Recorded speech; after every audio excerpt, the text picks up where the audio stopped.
Hello and welcome to Audiobook Reviews. In this video, I'll be discussing Triumph of the Darksword by Margaret Weis and Tracy Hickman, the third book in the Darksword trilogy. While I've enjoyed other works by Weis and Hickman, this trilogy started out pretty rough, and to me did not improve as it went along. Book 1 started with promise, really. The interesting premise of a world where magic is life, and all have magic to a degree, and the one man born without magic is destined to destroy the world. Forging the Darksword does a good job setting up the premise and world building to an extent, but very much lacked depth in the characters, and it felt like the only plot was just to set up Book 2, that it didn't really have its own standalone plot for the most part. Getting to Doom of the Darksword, the second book, all the goodwill from the first book was just thrown out the window. Joram and co. arrive in Marilon, and the entire plot takes a back seat to descriptions of the magical city and its social strata, and painfully vapid and cliched-filled teenage romance. It did very little to develop the characters or plot, and what it did was pretty clumsily done. Triumph of the Darksword really takes the cake in clumsy, sloppy, and just plain lazy writing. First, we jump forward 10 years, so the authors don't have to, actually develop Joram at all, something they mostly neglected doing up until this point, and we're just told he grew up and matured, and even though we didn't see any of it, it definitely happened, and it definitely makes sense, and you shouldn't think about it at all.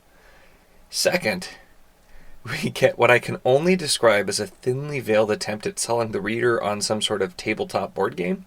And I'll note, I looked it up, and they did write like an RPG companion book with this series after the fact, so no, I'm not exaggerating. But with this, we find out that in the magical world of Thimholland, where everyone has magics, there's war masters and different kinds of all different people that can control weather magic and other types of fighting. How do they have war? Well, of course, in the most ridiculously boring way possible. Basically by playing a tabletop game instead of actually fighting, where everyone stands around and they play with them like pieces on a board. Yeah, it pretty much was exactly as boring as it sounds when I'm saying it right there.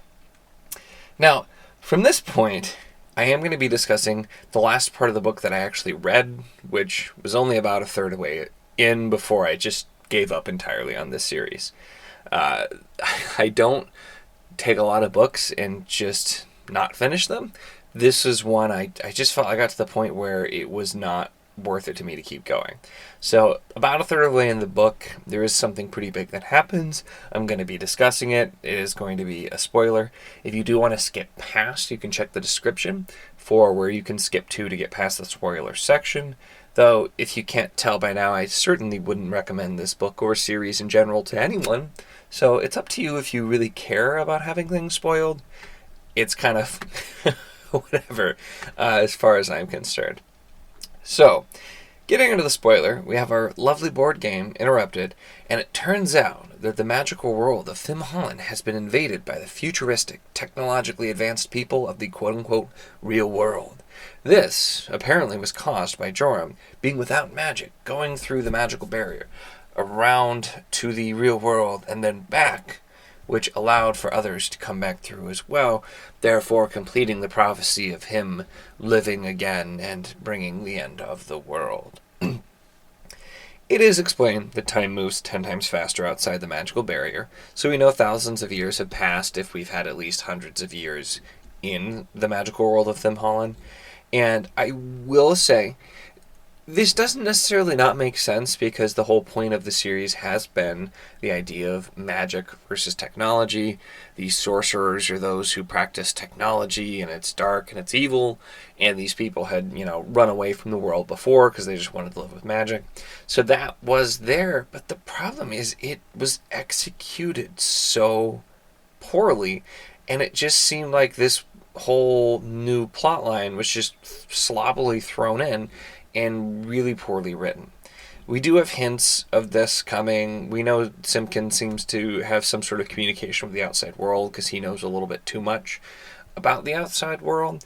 But to suddenly go full-on sci-fi, and to top it off, to have a really cheesy over-the-top supervillain type character in the sorcerer who was banished and wants to return to take over the world, secretly masterminding the whole thing, so he'll be the only one in the universe who can use magic, and he'll be unstoppable.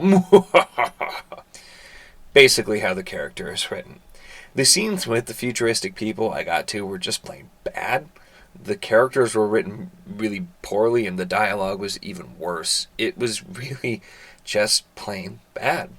And of course you might be asking, well, what does the Darksword that's supposed to be so powerful have to do with this if they're futuristic? Well, they're so futuristic that they use energy weapons. So the Darksword, it still applies, because, it absorbs, energy, which is the same thing as magic, and, it's just lucky that none of these future people have any sort of projectile weapons, or that, a stray rock doesn't hit Joram, because, otherwise he'd totally be dead. But as long as they only continue to use their non-effective energy weapons, everything will just totally be fine, and it's no big deal.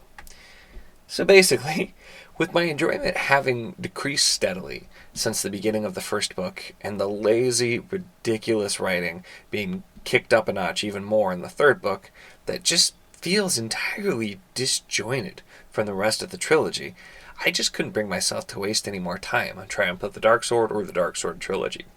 There is a fourth book that was done much later, and there is that RPG book. I most certainly will not be reading them.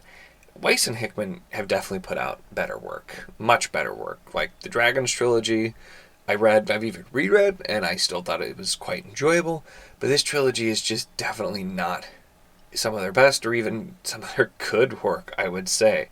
I legitimately do not understand how this was ever somewhat popular, or why people would enjoy reading this series.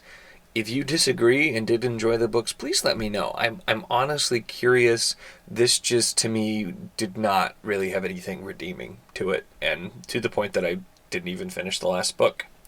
That said, that's my take on Triumph of the Darksword, third book in the Darksword series.